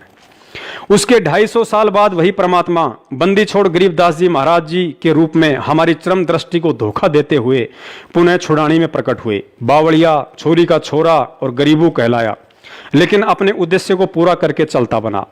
उद्देश्य यही था कि कलयुग की प्रथम पीढ़ी में जो अनमोल तत्व ज्ञान उन्होंने धर्मदास जी को निमित्त बनाकर पवित्र कबीर सागर में लिपिबद्ध करवाकर छोड़ दिया था, उस ज्ञान में काल अपने नकली संतों के मनमाने आचरण व सोच आधार से मिलावट करवा देता है, जिसकी क्षतिपूर्ति के लिए उन्होंने गरीबदास रूप में आकर पुनः उस तत्व ज्ञान की एक नए रूप में रचना करनी होती है, ताकि कलयुग की पिछली पीढ़ी की जीव आत्माओं के लिए वह पवित्र ग्रंथ संजीवनी बूटी बन सके। और अपने इस उद्देश्य की पूर्ति के बाद वह परमात्मा चला जाता है। उसके बाद वह परमात्मा कलयुग की पिछली पीढ़ी में अपने पूर्व निर्धारित उद्देश्य को पूरा करने, अर्थात उनके द्वारा भिन्न भिन्न रूपों में प्रकट होकर भक्ति मार्ग की जो भूमिका सैकड़ों वर्ष पहले प्रकट होकर बनाई गई होती है, उसे अंतिम रूप देने के लिए एक संत रूप में आता है तथा अपने विधान अनुसार उसको पूरा करके ही जाता है। और वर्तमान में उनका पूर्व निर्धारित उद्देश्य लाखों करोड़ों आत्माओं का उद्धार करके सतलोक भेजने का है, जिसके लिए समर्थ होते हुए भी उस कबीर परमात्मा को 3 युगों में भिन्न भिन्न चोले धारण करके इतने पापड़ बेलने पड़ते हैं। पुण्यात्माओं, पापड़ बेलने का आप जी गलत अर्थ मत निकाल लेना। पापड़ बेलना एक मुहावरा है जिसका अर्थ है कि किसी विशेष मकसद के लिए तरह तरह के कष्ट उठाना। पुण्यात्माओं, आज हमें इस ज्ञान की गहराइयों में जाकर हम नीचों के लिए हमारे पिता के द्वारा उठाए गए उन सभी कष्टों और परेशानियों को समझकर मनन करना होगा कि हमारा पिता इतने कष्ट झेलता है और हम फिर भी नशे से बाहर निकलने को तैयार नहीं। विचार करें, 650 साल पहले कबीर परमेश्वर जी ने सत्संग किए नहीं, बल्कि आज इस समय उत्पन्न हम नीच आत्माओं के लिए सत्संग बनाए थे ताकि हम परमात्मा को पहचान सकें। यदि 650 साल पहले वह दयालु परमात्मा 120 साल तक तरह तरह के कष्ट और यातना सहकर सैकड़ों अद्भुत लीला ना करते तो चाहे आज हम कितने ही शिक्षित क्यों ना हो, उन्हें नहीं पहचान सकते थे। उदाहरण के लिए, फिल्म बनाने से पहले फिल्म प्रोड्यूसर के दिमाग में कहानी होती है, लेकिन उस कहानी को यथार्थ रूप देने के लिए अर्थात समाज के सामने 3 घंटे की फिल्म के रूप में पेश करने से पहले उसे कुछ पात्रों अर्थात फिल्मी कलाकारों का चयन करना पड़ता है ताकि उन सब की मदद से उस कहानी को एक फिल्म का रूप दिया जाए जिसे लोग आसानी से समझ सकें कि यह फिल्म क्या संदेश देना चाहती है। और यदि वह प्रोड्यूसर उस कहानी को अपने मुंह से सुनाए या किसी कागज पर लिखकर लोगों को पढ़ने के लिए कहे तो किसी भी व्यक्ति की रुचि नहीं बनेगी और ना ही समझ में आएगी। ठीक उसी फिल्म प्रोड्यूसर की तरह कबीर परमेश्वर जी ने कलयुग की प्रथम पीढ़ी में शिशु रूप में प्रकट होकर आज इस पिछली पीढ़ी के लिए सत्संग बनाए कि राम और कृष्ण की तरह परमात्मा कभी किसी मां के गर्भ से नहीं आता। परमेश्वर ने 120 वर्ष तक एक आम नागरिक की भूमिका करके सत्संग बनाया कि यदि हमने परमात्मा की प्राप्ति करनी है तो इस काल लोक में कितनी आधीनी चाहिए। परमेश्वर ने सत्संग में बताया और परमेश्वर ने सत्संग बनाया कि मैं समर्थ होकर भी एक जुलाई की टूटी फूटी झोपड़ी में 120 वर्ष तक रहा, मेहनत करके अपना पेट और परिवार का पेट भरा, माया का संचय कभी नहीं किया, जो बचा उसे परमार्थ में लगाया। परमेश्वर जी ने रविदास जी, गणिका माई, अर्जुन सरजुन, जीवा दत्ता, नानक जी, धर्मदास जी, मलुकदास जी, राजा बीर सिंह, बिजली खान पठान, सिकंदर लोधी आदि सैकड़ों आत्माओं को अपनी कहानी का पात्र बनाकर 650 साल पहले एक सत्संग रूपी फिल्म बनाई। सिर्फ और सिर्फ हम नीच आत्माओं से आज कलयुग की इस पिछली पीढ़ी में यह उम्मीद करते हुए कि उस समय शिक्षा और सत्संगों को आधार बनाकर मेरे बच्चे मुझे पहचान लेंगे कि हमारा पिता 650 साल पहले काशी में धानक रूप में और आज हरियाणा के धनाना में जाट रूप में हमें संभालने के लिए आ चुका है। पुण्यात्माओं, विचार करना, हम जिस पवित्र पुस्तक भक्ति बोध से सुबह, दोपहर और शाम की आरती करते हैं उसकी भूमिका में हमारी पूरी गुरु प्रणाली लिखी हुई है, जिसमें प्रथम सतगुरु कबीर साहिब जी के बाद वर्तमान सतगुरु रामपाल जी महाराज जी सहित कुल 11 गुरु साहिबान हैं। लेकिन इन 11 गुरु साहिबानों में बंदी छोड़ शब्द सिर्फ और सिर्फ 3 ही नामों के आगे लगता है। प्रथम बंदी छोड़ कबीर साहिब जी, दूसरा बंदी छोड़ गरीबदास जी महाराज जी, और तीसरा आज हम अपने पूज्य गुरुदेव सतगुरु रामपाल जी महाराज जी के लिए बंदी छोड़ शब्द का प्रयोग करते हैं, क्योंकि बंदी छोड़ शब्द इस सृष्टि में सिर्फ उसी नाम के साथ लगता है जो स्वयं पूर्ण परमात्मा हो। पुण्यात्माओं, पूज्य गुरुदेव संत रामपाल जी महाराज जी को और गहराई से समझने के लिए देखिए सन 2013 में बरवाला आश्रम में काल प्रेरित सतलोक आश्रम मैनेजमेंट हरियाणा के मुखियों द्वारा रचित पुस्तक मानवता का गिरता हास तथा विकास, और दूसरी पुस्तक है भोगेगा अपना किया रे। निसंदेह ये दोनों पुस्तकें परम पूज्य सतगुरु रामपाल जी महाराज जी के दिशा निर्देशन में इन मनवस लोगों के द्वारा ही लिखी गई थी। लेकिन इस पुस्तक के माध्यम से सतगुरुदेव जी ने जो बात सतलोक आश्रम मैनेजमेंट हरियाणा और संगत को समझानी चाहिए थी, उस गूढ़ बात को ना ही तो उस समय काल प्रेरित सतलोक आश्रम मैनेजमेंट समझ पाया और ना ही बेचारी भोली संगत। अतः आज परमेश्वर जी मुझ तुच्छ दास को निमित्त बनाकर इस पुस्तक में लिखे गूढ़ संकेतों को संगत तक पहुंचा रहे हैं, और इन सांकेतिक प्रमाणों को देखने के बाद सन 2014 से पहले नाम उपदेशी भगत भाई बहनों में यदि जरा भी समझ होगी तो सिर पर हाथ रखकर थप्पियां मारेंगे और कहेंगे कि ज्ञान को आधार ना बनाकर सन 2014 के बाद से किन मूर्खों के संपर्क और बहकाव में आकर असली जीते जागते कबीर को भुलाकर रोहतक और जबलपुर में कागज के कबीर का प्रगट दिवस मनाकर तथा कुपात्रों को दान और अनमोल समय देकर क्यों हमने अपने कर्म फोड़े, क्योंकि हमारी इस करनी से हमारे सतगुरु दुखी हुए हैं और कहते हैं कि जिन बातों से गुरु दुख पावे तिन बातों को दूर भगावे। देखिए प्रमाण, पुस्तक मानवता का गिरता हास तथा विकास के पेज नंबर 58 पर, जहां काल प्रेरित लेखक सतलोक आश्रम मैनेजमेंट वाले स्वयं अपनी लेखनी से लिखते हैं कि सत्य पुरुष का वर्तमान अवतार अर्थात हरि अवतार संत रामपाल दास जी महाराज भी परमेश्वर अर्थात परम अक्षर ब्रह्म के उन अवतारों में से एक हैं जो आध्यात्मिक ज्ञान के द्वारा अधर्म का नाश करते हैं। पुण्यात्माओं, अब इन 4 लाइनों में सतगुरुदेव जी ने बहुत ही गहरा संकेत कर दिया है कि मैं कौन हूं, लेकिन ये काल प्रेरित लोग समझ ही नहीं सके और आज तक संत रामपाल जी महाराज जी के साथ एक सामान्य संत की तरह व्यवहार करते हुए केवल कबीर प्रगट दिवस की ही डफली पीटते रहे। यहां लिखा है कि संत रामपाल दास जी महाराज भी परमेश्वर अर्थात परम अक्षर ब्रह्म के उन अवतारों में से एक है जो आध्यात्मिक ज्ञान के द्वारा अधर्म का नाश करते हैं। अब दास इस लेखक भाई से और सतलोक आश्रम मैनेजमेंट के मुखिया सारनाम डिग्री होल्डर महेंद्र से पूछना चाहेगा कि यदि संत रामपाल दास जी महाराज परमेश्वर यानी परम अक्षर ब्रह्म के अवतारों में से एक हैं, तो भाई साहब कृपा करके यह बताने का भी कष्ट करें कि परमेश्वर यानी परम अक्षर ब्रह्म कबीर साहिब जी के और कौन कौन से अवतार आज से पहले इस धरती पर हुए हैं। चारों तरफ नजर दौड़ाने के बाद इनका यही जवाब होगा कि प्रथम अवतार सतयुग में सत सुकृत ऋषि थे, दूसरा अवतार त्रेता में मुनिंद्र ऋषि थे, तीसरा अवतार द्वापर में करुणा में ऋषि थे और कलयुग के प्रथम चरण में वह परमेश्वर यानी परम अक्षर ब्रह्म अपने वास्तविक नाम कबीर देव से आए ही थे। उसके बाद बंदी छोड़ गरीबदास जी महाराज जी के रूप में कबीर परमेश्वर पुनः छुड़ानी में आए थे। और उसके बाद यहाँ इस पुस्तक में सतगुरु रामपाल जी महाराज जी ने स्पष्ट लिखवा ही दिया है कि संत रामपाल दास जी महाराज परमेश्वर यानी परम अक्षर ब्रह्म के अवतारों में से एक हैं।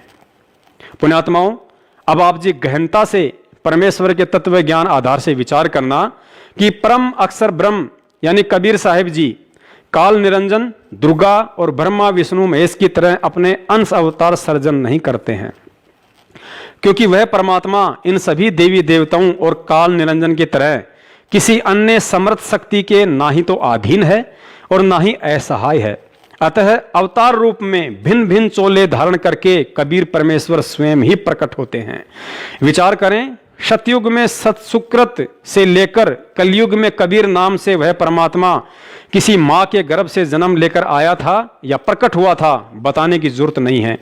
लेकिन गरीबदास रूप में भी वह परमात्मा प्रकट ही हुआ था, जिसका प्रमाण स्वयं उनके द्वारा रचित ग्रंथ साहिब की भूमिका में मिलता है कि शरीर त्यागने के बाद चिता से उनकी अस्थियां नहीं मिली थी और उसी रूप में छुड़ानी में शरीर त्याग कर गरीबदास जी महाराज अपने प्रिय भगत भूमड़ दास के बाग सहारनपुर में पुनः प्रकट होकर 35 वर्ष तक वहीं रहे।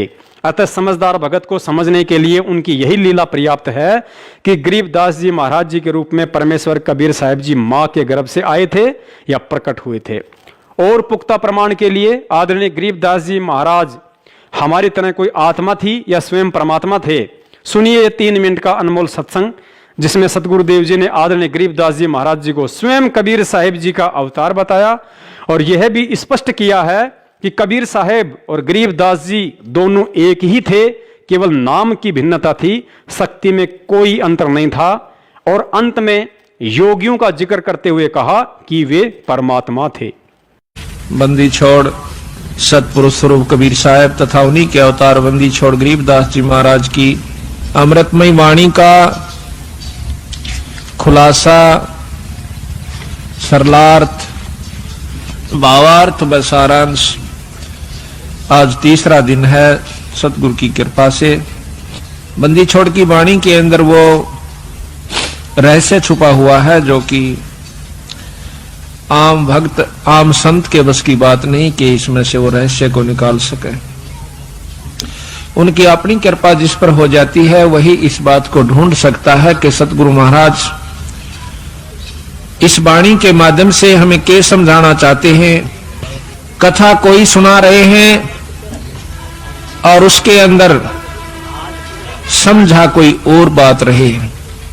रामायण सुनाते हैं, महाभारत सुनाते हैं, इनकी इसमें इन्होंने आवश्यकता भी नहीं थी, लेकिन फिर भी लिखनी पड़ी, क्योंकि एक तो ये यथार्थता पैदा की हमारे मन के अंदर कि सतगुरु महाराज जो कह रहे हैं वो सत्य है, क्योंकि आज से लाखों वर्ष पहले की रामायण ज्यों की त्यों शास्त्रों से मिलती है। जबकि गरीबदास महाराज कतई अनपढ़ थे, कोई शास्त्र का ज्ञान, उन्होंने अक्षर ज्ञान नहीं था,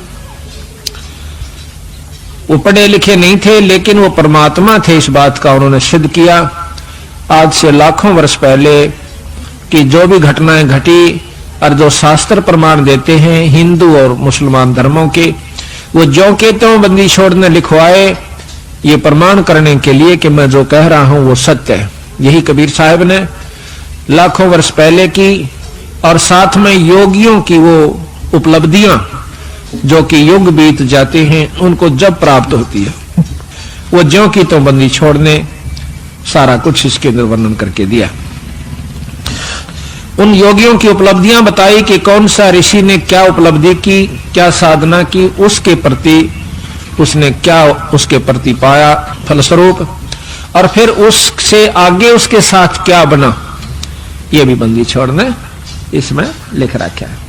तो इससे हमें ज्ञान होता है कि सतगुरु कबीर साहब व गरीबदास जी महाराज एक ही थे, सिर्फ नाम की भिन्नता थी, शक्ति में कोई अंतर नहीं था।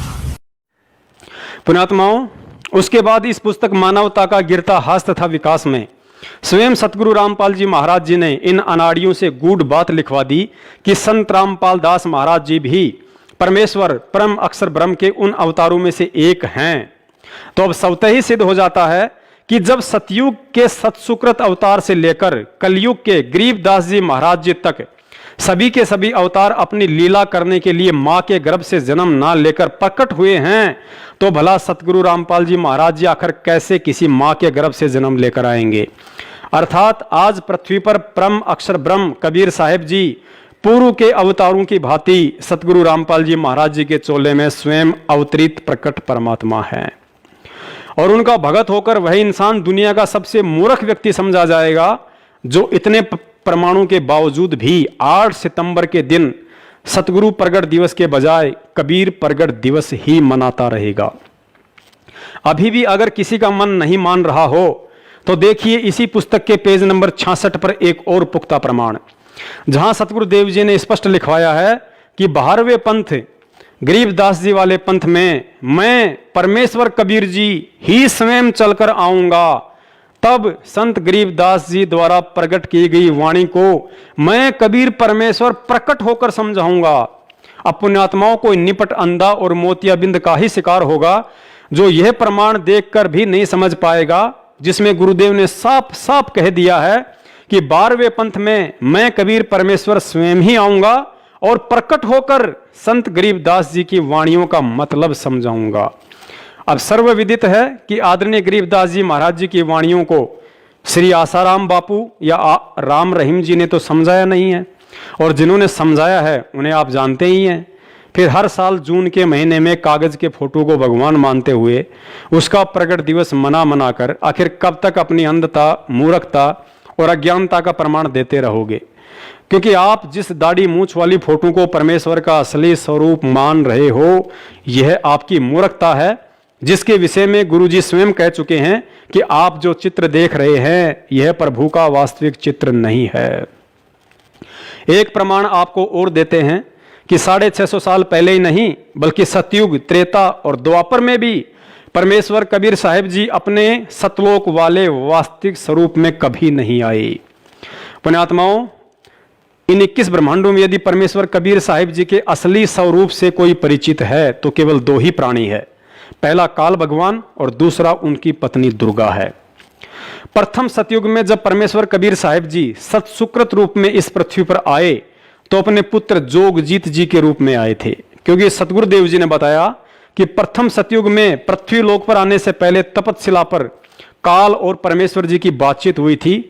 तो परमेश्वर जी अपने पुत्र जोगजीत जी के रूप में थे और कहा था कि मैं पिताजी के आदेश से नीचे जाऊंगा और तेरा भांडा फोड़ करूंगा कि तू भगवान नहीं है। अतः सिद्ध हुआ कि सतयुग में सतसुकृत ऋषि वाला रूप भी परमेश्वर का असली स्वरूप नहीं था। उसके बाद कलयुग में परमेश्वर जी जिस कबीर रूप में आए थे वह भी उनका असली स्वरूप नहीं था, क्योंकि जब परमेश्वर कबीर साहिब जी मगर से सशरीर सतलोक जा रहे थे तो दुर्गा ने उन्हें कोई सामान्य संत समझकर अपने जाल में फंसाने की पुरजोर कोशिश की। उनके सामने शादी तक का प्रस्ताव भी रख दिया कि मैं आपकी पत्नी बनकर रहूंगी। पुण्यात्माओं, अब विचार करो, आज जिस मूर्खता के चलते लाखों की संख्या में काल एजेंट सतलोक आश्रम मैनेजमेंट वालों के मनमाने आचरण को उत्तम समझकर संगत कहीं भी भीड़ इकट्ठा करके कबीर परमेश्वर जी के जिस दाढ़ी मूंछ वाले स्वरूप की फोटो का प्रकट दिवस मनाकर अपने आप को धन्य समझ रही है। यदि कबीर साहिब जी का वह रूप उनका असली रूप होता तो दुर्गा उन्हें पहचान लेती और हो सकता है डर के मारे उसका कलेजा भी फट जाता, क्योंकि ऊपर पहले ही बताया जा चुका है कि 21 ब्रह्मांड में कबीर साहिब जी के सतलोक वाले असली स्वरूप से यदि कोई परिचित है तो केवल काल और दुर्गा दो ही हैं। और यदि फिर भी आप लोगों ने फोटो का ही प्रकट दिवस मनाकर वर्तमान के जीते जागते कबीर सतगुरु रामपाल जी महाराज जी को अपनी नासमझी के चलते दुखी करना ही है, तो भाई फिर दुखी करने में कमी क्या छोड़नी। फिर तो सतसुकृत ऋषि का भी प्रकट दिवस मनाओ, क्योंकि वे भी एक तालाब में विकसित कमल के फूल पर ही प्रकट हुए थे। उनकी भी परवरिश कंवारी गायों के दूध से ही हुई थी। फिर तो मुनिंद्र ऋषि का भी प्रकट दिवस मनाओ, क्योंकि वे भी एक तालाब में विकसित कमल के फूल पर ही प्रकट हुए थे और उनकी भी परवरिश कंवारी गायों के दूध से हुई थी। फिर तो करुणा में ऋषि का भी प्रकट दिवस मनाओ, क्योंकि वे भी एक तालाब में विकसित कमल के फूल पर ही प्रकट हुए थे और उनकी भी परवरिश कंवारी गायों के दूध से हुई थी। फिर तो परमेश्वर कबीर साहिब जी के 2 साल की उम्र वाले उस प्रकट रूप का भी प्रकट दिवस मनाओ जो रूप उन्होंने रामानंद जी को उस समय दिखाया था जब वे सुबह सुबह गंगा नदी पर स्नान करने के लिए जा रहे थे। फिर तो परमेश्वर कबीर साहिब जी के उस रूप का भी प्रकट दिवस मनाओ जिस समय उन्होंने केशव बंजारे के रूप में सशरीर प्रकट होकर 18 लाख लोगों के लिए काशी में भंडारे की व्यवस्था की थी।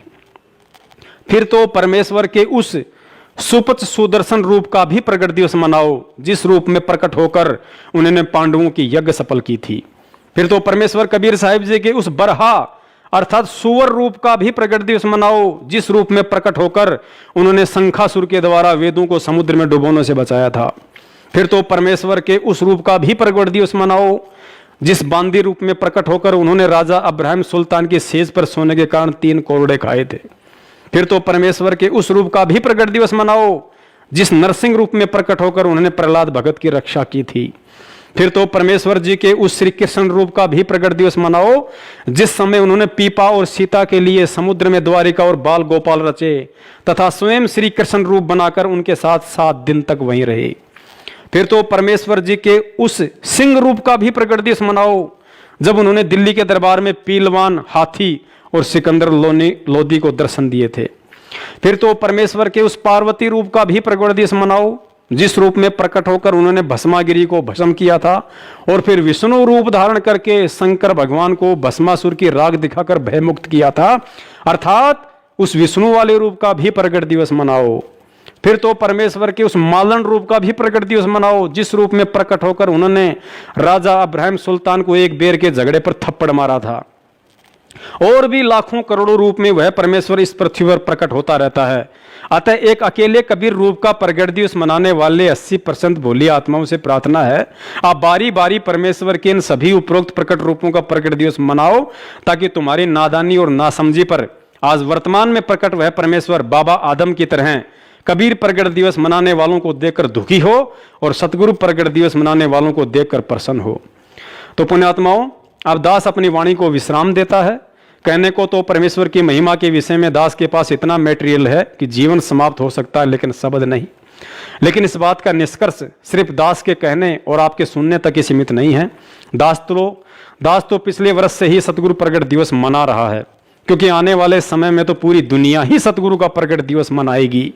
आम व्यक्ति भी इस बात से भली भांति परिचित हो जाएगा कि संत रामपाल जी महाराज जी ही असल में कबीर परमात्मा है, लेकिन असल में उनका प्रकट दिवस मनाना तो आज है और आज केवल वही आत्मा उनका प्रकट दिवस मना सकती है जिसने इस भक्ति मार्ग पर ज्ञान को आधार बनाकर चलना सीख लिया होगा, वरना उल्लू के लिए तो सदा दिन में ही रात और रात ही दिन होता है। अंत में अपनी वाणी को विश्राम देते हुए दास एक और ऐसा प्रमाण देता है जिसे आधार बनाकर आसानी से समझा जा सकता है कि सतगुरु रामपाल जी महाराज जी कौन हैं, स्वयं कबीर परमात्मा हैं या कबीर साहिब जी के भेजे हुए कोई संदेश वाहक हैं। आप जिन्हें सतगुरुदेव जी के मुख कमल से सैकड़ों बार सत्संगों में सुना होगा कि परमात्मा ने किन किन आत्माओं को सतलोक दिखाया और फिर वापस पृथ्वी पर छोड़ा और अपना गवाह बनाया, लेकिन एक बार भी आपने उनके मुख कमल से यह कहते हुए नहीं सुना होगा कि कबीर परमात्मा ने मुझ रामपाल दास को भी सतलोक दिखाया और फिर वापस पृथ्वी पर छोड़ा। तो पुण्यात्माओं, जिसने सतलोक ही नहीं देखा तो फिर सतलोक का वर्णन कैसे कर सकता है। लेकिन फिर भी सतगुरु रामपाल जी महाराज जी सतलोक के दृश्य का हूबहू वर्णन करते हैं, क्योंकि वे स्वयं परमात्मा हैं और परमात्मा अपनी शक्ति से जिसे चाहे सतलोक के दर्शन करवा सकता है। लेकिन उन्हें कोई सतलोक के दर्शन करवा सके ऐसा तो कोई पृथ्वी पर जब से ये बनी है तब से पैदा ही नहीं हुआ। अतः यह स्वतः ही सिद्ध हो जाता है कि आज परमात्मा स्वयं हमारे सतगुरु बनकर पृथ्वी पर विद्यमान हैं। अब जिन जिन आत्माओं को इस वीडियो के माध्यम से ये अच्छे से समझ में आ गया है कि वास्तव में असली कबीर तो स्वयं मेरा सतगुरु ही है और मैं अज्ञानता में एक कागज की फोटो को कबीर समझकर उसका प्रगट दिवस मनाते हुए प्रतिवर्ष अपने आप को धन्य समझ रहा था, तो उन आत्माओं का अब यही प्रश्न हो सकता है कि 8 सितंबर 2020 के दिन सतगुरु प्रगट दिवस मनाना कैसे है। तो ये बहुत ही साधारण और सरल सा तरीका है। जैसे हम पहले कबीर प्रगट दिवस मनाते थे या मनाते हुए देखा करते थे, ठीक उसी तरह मनाना है। ना कोई भीड़ भाड़, ना कोई जमघट, ना कोई दिखावा, ना कोई विशेष आडंबर। 8 सितंबर के दिन हम सब ने अपने घर पर ही सतगुरु प्रगट दिवस मनाना है। यदि आसपास रहने वाले भगत भाई बहन किसी एक भगत के घर पर इकट्ठा होकर मनाना चाहें तो उसमें कोई दोष नहीं है। हमने किसी भी रंग का स्वच्छ कपड़ा एक टेबल या किसी रखने योग्य जगह पर बिछाकर उसके ऊपर परम पूज्य सतगुरुदेव जी की छवि अर्थात फोटो को रखना है। प्रतिदिन की तरह देसी घी का दीपक लगाना है। दीपक में घी आप जी अपनी आर्थिक स्थिति अनुसार चाहे जितना डाल सकते हैं, लेकिन मन में 1.25 किलो या 5.25 किलो का संकल्प लेकर घी डालना ऐसा कोई विधान नहीं है। यदि ऐसा कोई करता है तो वह मनमाना आचरण है। आटे या सूजी का सतगुरुदेव जी को भोग लगाने के लिए देसी घी में हलवा राम बनाना है। हलवा राम आप जी परिवार के मेंबर या सतगुरु प्रगट दिवस में आए हुए भक्तों की संख्या के आधार पर बनाएं। हलवा राम बनने के बाद आप जी उसे किसी भी रंग के साफ कपड़े से ढक दें। उसके बाद सभी भगत भाई बहन सर्वप्रथम मंगलाचरण करें। वह उसके बाद आया है बंजारा केशव आया है, ये शब्द पढ़ते हुए हलवा राम को वहां से नंगों पैरों उठाकर जहां आपने दरबार लगा रखा है वहां पर या आसपास स्वच्छ जगह पर रख दें। उसके बाद भोग की बड़ी आरती जो आपको YouTube पर 39 मिनट से लेकर 42 मिनट तक की मिलती है, उसे अपने मोबाइल में डाउनलोड करके चला दें। आरती संपूर्ण होने के बाद सतगुरुदेव जी का सत्संग 1 घंटा, 2 घंटा या 3 घंटा जैसी भी आपकी श्रद्धा और समय है उस अनुसार प्रेम पूर्वक बैठकर सुने। उसके बाद हलवा राम का प्रसाद वितरित करें। हलवा राम यदि चाहें तो सत्संग से पहले भी वितरित कर सकते हैं। उसके बाद भंडारे के लिए जो भी भोजन बना है उसे एक थाल में रखकर ऊपर से स्वच्छ कपड़े से ढककर दरबार के आगे रख दें। बाद में सभी को भंडारा करवाएं। भोग की आरती का समय रात्रि 12 बजे से लेकर दिन के 12 बजे तक आप जी अपने व आने वाले भगत भाइयों की सुविधा अनुसार रख सकते हैं। 10 बजे या 11 बजे ही भोग लगेगा ऐसा कोई ज़रूरी नहीं होता है, ऐसा कोई विधान भी नहीं है, क्योंकि यह सहज भक्ति मार्ग है। कुछ लोगों की अपनी मनमानी सोच होती है कि परमात्मा को भोग लगने से पहले कोई कुछ नहीं खाएगा, लेकिन यह उचित नहीं है। घर में बच्चे बूढ़े सभी होते हैं जिन्हें सुबह चाय नाश्ते की जरूरत पड़ती है। अतः रोज की तरह अपना चाय नाश्ता करें और उसके बाद ऊपर की प्रक्रिया को पूरा करें। परमेश्वर कभी भी अपनी आत्माओं को परेशान या दुखी करके भोग नहीं लगवाता है। वह तो हर पल हर समय अपने बच्चों को सुखी और खुशहाल देखना चाहता है। परमेश्वर 56 व्यंजनों से नहीं बल्कि विदुर जी की तरह यदि भगत का भाव सच्चा है तो उसके घर का साग रोटी खाकर अधिक प्रसन्न होते हैं। यदि भोजन भंडारा बच जाता है तो आप जी भक्तों को घर ले जाने के लिए दे सकते हैं। अपने अड़ोसी पड़ोसी अन्य जरूरतमंद व्यक्ति को भी भंडारा खिला सकते हैं, क्योंकि परमेश्वर को लगा हुआ अन्न जो भी आत्मा ग्रहण करती है तो परमात्मा से जुड़ने के लिए उसके भक्ति संस्कार मजबूत होते हैं। अतः सत भक्ति मार्ग में अपने पंडित आप स्वयं बनिए। इन क्रियाओं के लिए हमें सतलोक आश्रम मैनेजमेंट कोई कोऑर्डिनेटर या किसी नामदान संचालक या किसी अन्य भगत के भरोसे नहीं रहना है। जिस प्रकार ज्योति हवन और पाठ के लिए हम अज्ञानता में सतलोक आश्रम मैनेजमेंट के भरोसे रहकर अपनी मूर्खता का प्रमाण दे रहे थे, क्योंकि हवन के विषय में सतगुरुदेव जी ने स्पष्ट संकेत किया हुआ है कि हमने अपना हवन स्वयं ही करना है, किसी के भरोसे नहीं रहना। यदि आज भी ज्योति हवन के लिए कोई नामदान केंद्र पर पैसे जमा करवाता है तो सतगुरुदेव जी के इस सत्संग अनुसार उस भगत और उस अज्ञानी राजाओं में कोई अंतर नहीं है जो पंडितों को बुलवाकर हवन करवाते थे। और तीसरी एक हवन की यहाँ जोत जगह है परमात्मा की अखंड हवन। हवन पुण्यात्माओं, जैसे अभी तक आपने देखा ये ऋषि लोग गेर कर लकड़ क्यों कह के घर तक जा था, राजाओं ने पटा लिया करते, धनिया ने उन्हें कह दे अच्छा हवन करो, वहां गेर के 2-3 धड़ी लकड़ी और ठोके दे लोटे पर वर्गी के स्वाहा स्वाहो पाटो पकड़े। अब उसमें क्या था दोस्त, वो अच्छी बात है हवन करना, लेकिन वो तरीका प्रॉपर नहीं। न्यूकार ने आंधा न्योतर 2 बुलावे, अगर आंधे का निमंत्रण दोगे 2 आवेंगे एक की बजाय। तो कहने का भाव ये था कि वो ऋषि लोगों को हम क्यों बुलाया करते, क्योंकि हम अनपढ़ थे, उन्होंने अपना फायदा उठाया कि केवल एक ब्राह्मण ही पढ़ने का अधिकारी है, तुम अपना धंधा पीटो जिसका जिसा काम है। परमात्मा ने ये कहा कि देखो भगवान की भक्ति प्रत्येक व्यक्ति कर सकता है और प्रत्येक ही शिक्षित होना चाहिए, ये गलत कर रखा था इन्होंने। तो अब आप सारे शिक्षित हो गए। अब मालिक ने जो खेल खेला है, ये समय इंतजार किया है कि अब अपनी प्यारी आत्माओं को अपनी महिमा में अब बताऊंगा और सारे सबका समझ में आवेगी। अब आप सभी शिक्षित हो गए और सभी को मंत्र ये परमात्मा की वाणी याद होगी। छोटे छोटे बच्चा के पूरी आरती याद हो रही है भगवान की वाणी की।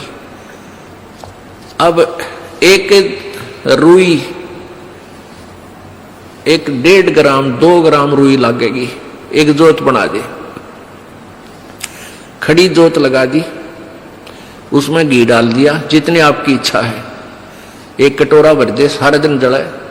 तो उसमें वो घी उसमें डाल दिया और हम अपना मंत्र वाणी सुबह नित्यनेम करें, दोपहर रमैणी करें, शाम में संध्या आरती करें, ये भगवान की वाणी भी हम बोलते रहते हैं।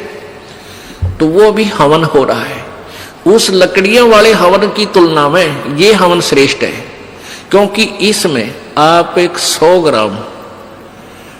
ग्राम रुई में 1 क्विंटल घी हवन कर सकते हो। उसमें उसकी जोत ने जलन नहीं दे, उसमें डालने जाएगी। 100 ग्राम जोत में 1 क्विंटल घी हवन कर सकते हो आप।